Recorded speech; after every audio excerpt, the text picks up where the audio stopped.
that venture capital funds are based on a GP-LP structure. That's general partner to limited partner structure. The limited partner invests capital into a fund that is managed by the general partner, and then the general partner is expected to return that capital. First, just on LPs, a few different types of LPs. It can be angel investors, which I just talked about, wealthy individuals maybe writing a $100,000 check, $500,000, $1 million check. And those are for usually your smaller funds. You'll see that, or strategic individuals might be able to get into larger funds. Next level up would be that family office investor, and they might have slightly larger check sizes of $1 million, $5 million, all the way up to $20, $50 million investments that they'll make into funds. And then you really break into the institutional investors, and those are university endowments, pension funds, and they're allocating just a small part of their portfolio into venture capital, and they're writing very large checks, anywhere from 50, 100, a couple $100 million checks.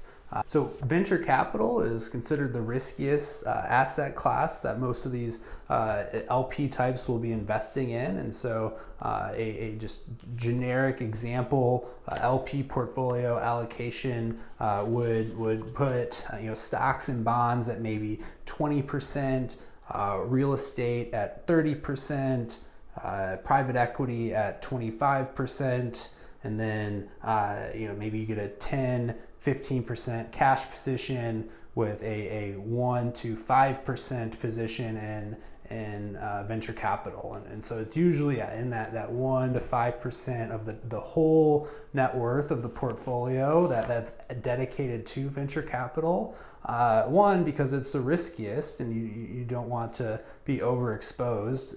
But two, you also can get great returns with not as much of an allocation. And so even though there's a smaller amount invested, the venture portfolio can show to be a really meaningful part of the returns of the overall portfolio.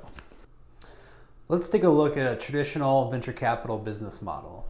Limited partners invest their capital into the fund. The general partner then invests the capital and is expected to return 3 times the amount invested to the LP in about 10 years. The 10 years typical lifespan of a venture fund.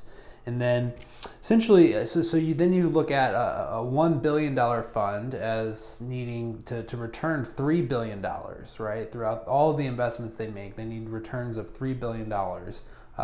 And considering an average VC will own 20% of any company that they invest in upon exit, you can assume that a $1 billion VC fund will then need to see $12 billion in exit value in their portfolios. So I point this out just so you understand kind of the levers and the drivers of a VC investor when they're making decisions to grow their fund and return capital to their investors. So 3x in 10 years is a typical industry standard.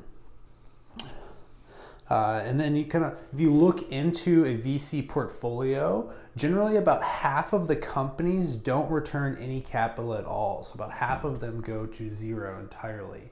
And then about 30% of the portfolio, the investments you make will return maybe 2 to 5x, but yet generally around 2x your capital there, which doesn't really make up for a lot of the losses and isn't a huge return considering the amount of time that the investor is going to allow the fund to hold the capital for. But then it's really 20% of your investments in a venture capital fund will actually end up producing over a 10x return, sometimes a 100x or a 1000x return, which then obviously can cover the cost of doing business and losing money in the risky startups that ended up crashing and burning, but still return a lot to investors because the outsized return. And so that's really the key fundamental of a venture capital investment is it's in a high growth company, giving potential for a high return on investment in the future. So now you understand how the fund is set up to return capital to investors. I'll talk about general partner compensation. So this is how the VCs make money. The traditional venture capital fund structure is a 2 and 20 fund structure, which is a 2% annual management fee and a 20% carry. And so the annual management fee is applied every year throughout the life of the fund, and that is to cover administration cost and salary of the general partner, and really just used to run the fund in general. And then the 20% carry means that all of the profits, which is any capital and money returned on top of the invested capital. So if you have $1 billion fund and you return $2 billion, that would be $1 billion profit or proceeds from the fund, and 20% carry would mean 20% of that $1 million. So and then 80% would be called capital interest, which is the interest that is applied to the LP's investment capital. So 2% fee, 20% carry. That's the industry standard. You can see it flow from 1% to 3% fee, and 15 to 25% on the carry side, but 2 and 20 is definitely the standard model.